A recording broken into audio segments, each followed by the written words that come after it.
CNN Philippines Davao correspondent Ben Tesorna giingong nailhan na ang local contact sa mga kidnappers didto sa Davao region. Ben? Medyo. Matusaw sa opisyal, giingong gipapuyo sa mga local contact ang mga kidnapper sunod sa tulog ka adlaw dito sa Tamal Island. Sa wala pa na po ang pagdakit sa tulog ka langyaw o sa Pilipinas gikan sa Ocean View Resort niatong September 21. Sugat opisyal, kinsa may kasayuran sa investigasyon, gibilin sa mga kidnappers ang usa ka cellphone ngadto sa local contact. Ang mga cellphone nakuha sa mga kidnapper gikan sa usa ka magtiayong Amerikano dito sa resort. Wala malaki pagdagit ang mga magtiayon sa dili kini mao ang target sa mga kidnapper.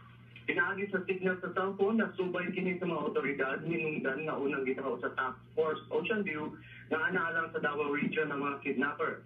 Sa pagkatay sa local contact na tino nga ang cellphone rin na sa Tamal Island samtang ang mga kidnapper dito ang atuan na sa Sulu. Uli opisyal nga pamahayag ang Special Investigation Task Group Ocean View kabahay niini.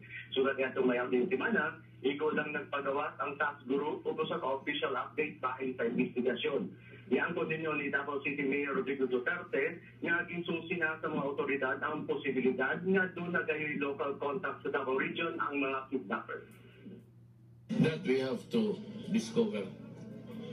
That angle is also being cultured. Ni-imbestigahan na trying to build a case. Antod karon wala pa'y konfirmasyon ng Joint Task Group Sulu kabahay sa presensya sa mga kidnapper dito sa Sulu.